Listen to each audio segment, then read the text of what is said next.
Welcome to the Puffin Show. Welcome to the show, have a seat, my nigga, recline back.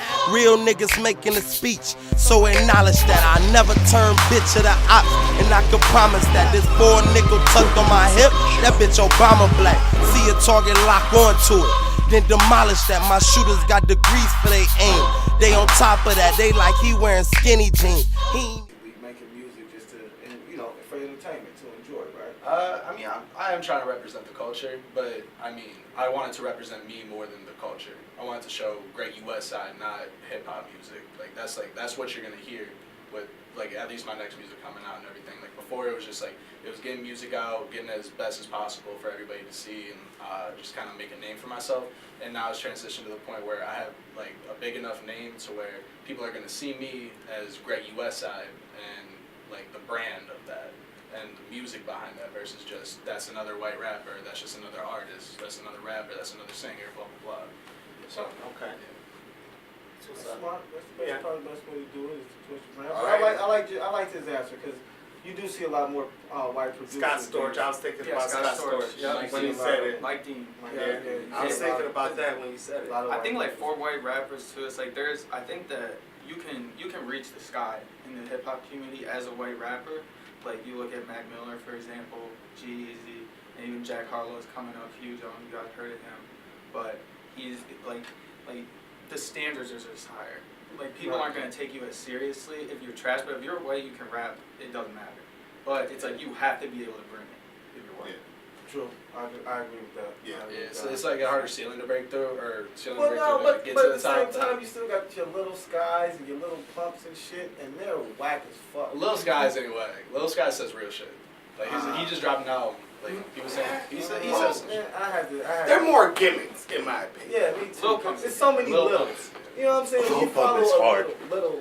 It's a lot of little people. At one point in time, Not midgets, too. Like, the only, in my opinion, Little. one white, I guess, hip hop, I guess he's done a lot of stuff that stands out to me sometimes. And I hear his music, and a lot of times I'm like, damn, that shit. At first, I didn't want to admit it, but then I had to be like, damn, that shit. He be spitting some shit. It's Post Malone. Mm-hmm. You know what I'm saying? His little swag and the way he be coming off on choruses, sometimes the melody and shit be fire as fuck. And I'd be like, God damn, God. You gotta just, you know what I'm saying? Like you say, you just gotta admit that the shit is fire. You know what I'm saying? And, the fact of the matter is, you look past that shit. What the fuck was that? Did you hear something? That's Rodney. Producer Rodney doing something. Rodney. He's making a sandwich. That's him slashing a sandwich together. I thought I smelled mustard. How many fucking slices of bread was that? However many you have. Alright, so, okay.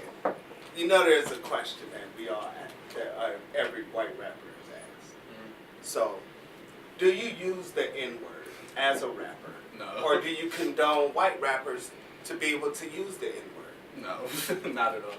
Just when I started making music, it was me, OG Mook, and then this singer named Christian, and he was from Liberia. So white people growing up in the suburbs, they think it's okay to say it when it's music and everything. Oh, what up, my, say it right there. They don't there's not really a problem. The black people that are around really don't see a problem with that. So it's okay, that's just that's normal at some point. And then when he came over and we started recording and stuff, it ended up being I don't like when people use the N-word because that was used as slaves, and that's literally my people. So I don't even if you're rapping along in a song, don't say that you said that to everyone. So since then, if white people say the N-word, I don't use it at all in my vocabulary. I never do, and it's just something I really don't like to be around. I like to stay away from it. I cringe up every time I hear the hard R. I'm like, oh, why'd you say that, man? The hard R. Come on, you don't have to do that. But no, just white rappers using the N-word is just not it's not my cup of tea, at least. Okay. As a producer, do you try to kind of integrate the N-word into your beats, psychologically with no one hearing, supersonically? That if you played your beat backwards, every single beat, right? Every single beat. Pretty much every single one. If you just play it backwards, it's not even a beat anymore. It's just one long. It's just the N-word backwards. Okay, all right, because we knew that. That's why we kind of brought you in here to expose you as that. So No, he's just messing. He's just messing. No. All right, wow, that was. Do you accept that answer? Do you think that was a good answer? Yeah, that's a good answer. What do you guys think about what Trump is doing in office right now? Do you think that's a positive? What do you think was going on with Trump? As younger people. Right, as younger people coming up in this world right now. I think that Trump's problems are extending way far beyond politics, especially for me. Like, I'm not that much of like a political person, but like when I love LeBron. You know, he's just like dissing LeBron. I hate that about him. He dissed LeBron just because she supported Hillary Clinton. Like, he can't see past that. And see like the things that LeBron does for the community, like the I Promise school. Like the things, I don't remember exactly what Trump said, but he said something ridiculous, like right after the I Promise school opened. And it's just that you are clearly just not seeing the reality of things because of your own world that you live in. And then recently he said that he would, he called Elizabeth Warren Pocahontas, which he always does. She's a Native American candidate. And then he would see her on the campaign trail. The trail in all caps. So that's like That is so good. Oh my God, that is so good. That is such good racism. He tweeted it. He tweeted that, and it's Trail in capital letters. But it, Like the Oregon Trail. Or no, the Trail of Tears. Tears. Not the Oregon Trail. That's the video game. I know. Yeah, man, Which one are you guys talking about? the Trail of Tears where Native Americans die. It's okay. We'll talk about that. Me and you, buddy. So, as a white rapper and producer, I want to know this too. Who's your major hip hop influence? For me, G-Eazy was a big one, just because like he was kind of, at the time he was coming up, he had a concert in Cleveland. It's kind of when like I started really getting into hip hop and started listening to like albums fully through. I know Kendrick was like the first one that I listened to an album fully through. It was Good Kid, Mad City, because I was buying singles on iTunes right then, so I was like, man, I could just pay an extra 75 cents to get the rest of the album. Fuck it, I'm doing that. So I got that. That's 75 cents, man. Live a little, right? The fuck? I had to go get an iTunes gift card from Walgreens, but whatever.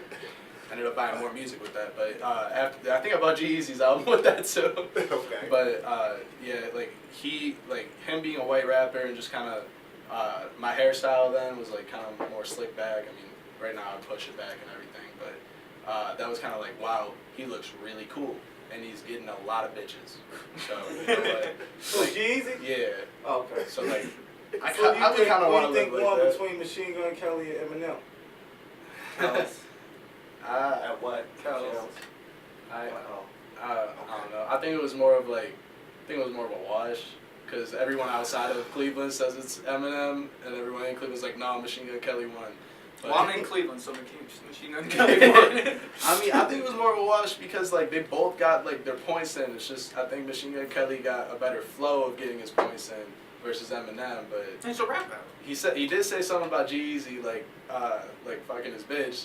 So I was like, damn, he's hollering at that. But I don't know. I liked Who fuck MGK's G-Eazy track. bitch? Machine Gun Halsey, Kelly, right? you know Halsey, right? The singer. No. She's like, yeah. She's like topping charts half the time. Okay. Yeah. Oh, she's at top of the charts? Oh, Yeah. man, yeah. I haven't been up there quite some time. Right. So. MGK was with her a couple years ago, and then she was dating G-Eazy last year. So, Oh, that's corny. yeah, so he threw that in there because he said Oh, something MGK about threw that in there about No, G-Eazy? Eminem threw that in there about. Oh, about MG. Oh, Yeah. yeah.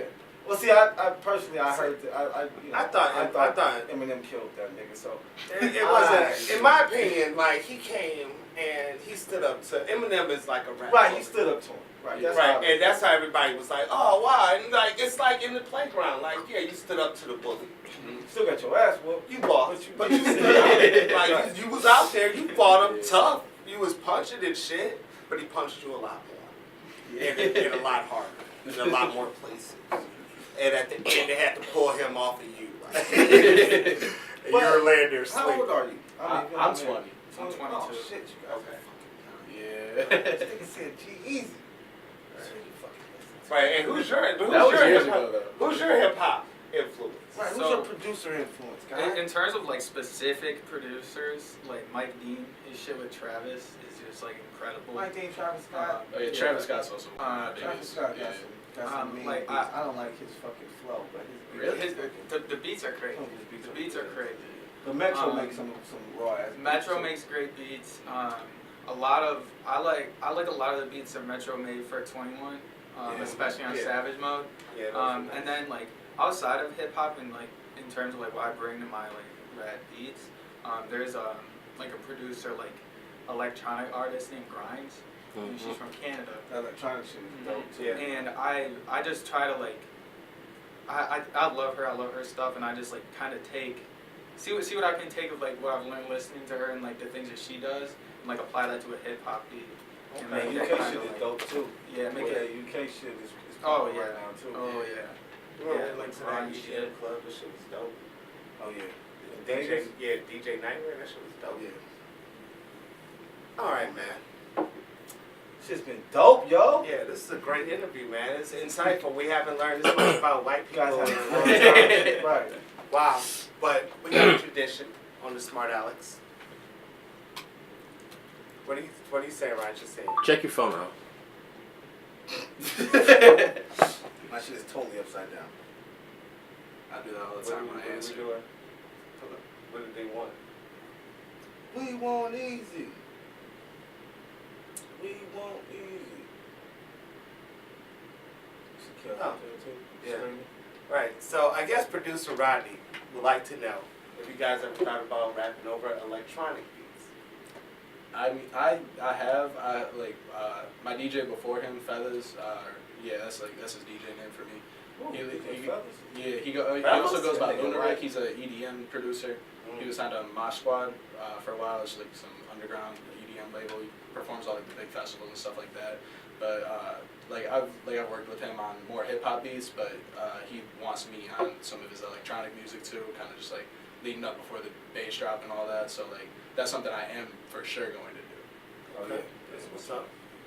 That's what's up. Do you make electronic beats? Not particularly. Like I've done like stuff where I'm just kind of like bored, like screwing around, where I'll make stuff that's not exactly like hip hop, and it's just kind of like whatever I think sounds cool, and I just kind of like make that. But like the thing is like electronic music compared to hip hop beats are like repetitive, so that you can get that like flow, so you can like flow on them. It's you know like but you look at like a real like electronic song, it's like that song is gonna change, like even the tempo could change in Yeah, the yeah, song. of course. And that doesn't happen as much in hip hop. It's just a whole different thing. You said a lot goes into it.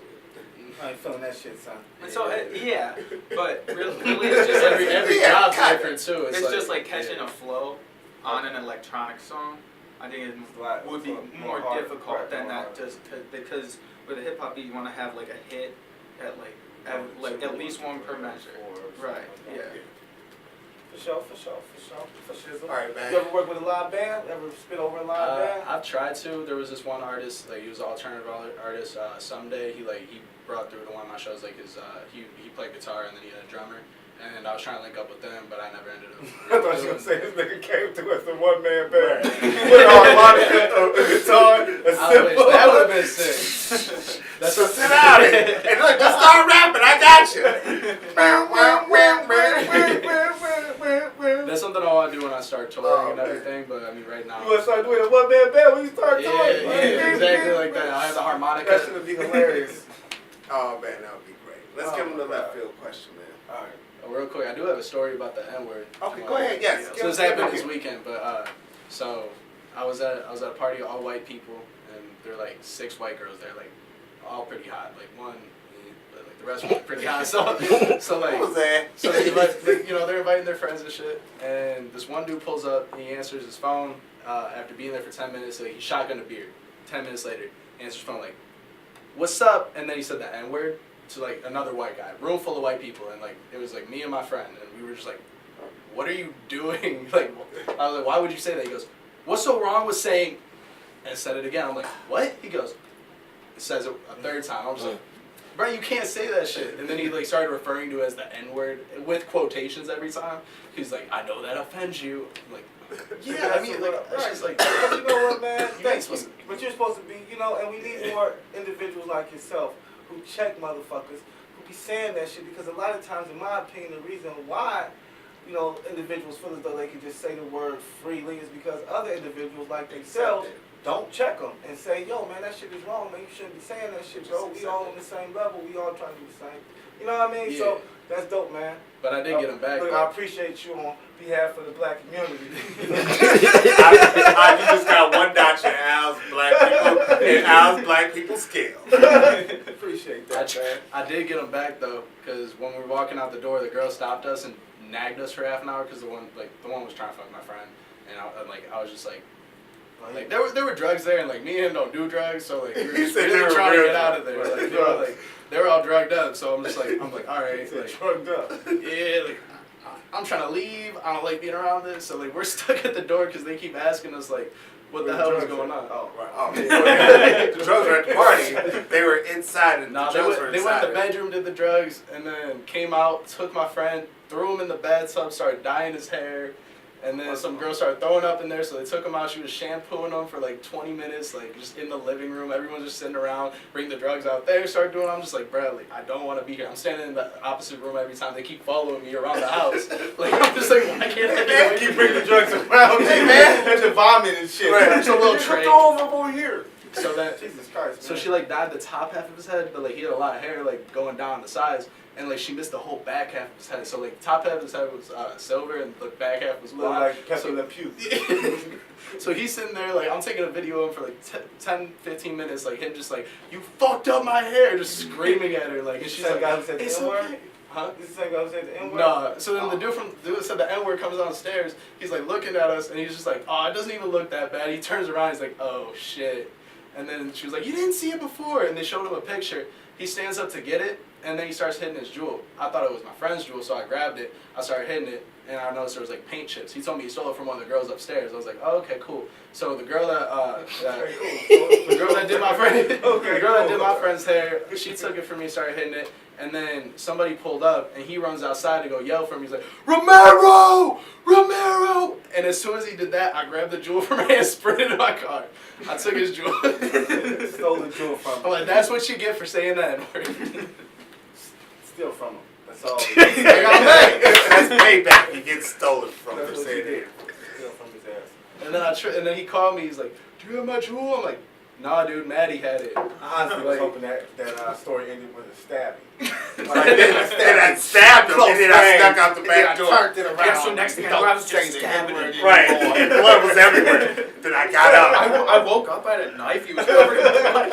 I left. I got out of there. I was like, and I think you just confessed to murder. So we're not gonna put this one up. So, all right, guys. We were close though, because like my one black friend was trying to come through. And I'm just like, nah, I'm leaving. Nah, dude. I don't think this isn't gonna work out. It's too crazy, man. Right, I don't even do drugs. Jesus. right. Damn, that's wild part. That's wild. All right. All right. This is the left field question. You guys ready? Because you got to answer it too. All right. All right. It's a would you rather question. 'Cause- We just played Would You Rather. Yeah, we played Would You Rather at this Airbnb.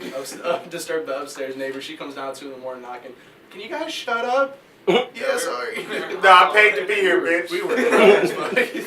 Sorry. Look at my lease, bitch. I'm here for like half an hour, for 2 days. Right. I'm not trying to get a bad review though. I'm I'm not not trying out of town. Like, I'm not trying to get 1 star, man. Fuck that. a 5-star guest, man. I promise, man. She said 1 star. You said 1 star. Well, she also walked in on us shooting the music video that I didn't tell her about too. So like, she was pissed. Oh yeah, I would have been mad as fuck. I would have shut that shit down. Like, the fuck out of here. Camera off. Out of here. My videographer had a light shining through the front window, and that's how she saw it. She's like, "What's going on here?" And my one dumbass friend's like, "Oh, it's just a video shoot." She's like, "What?" He goes, "Yeah, Greggy Westside's inside." She's like,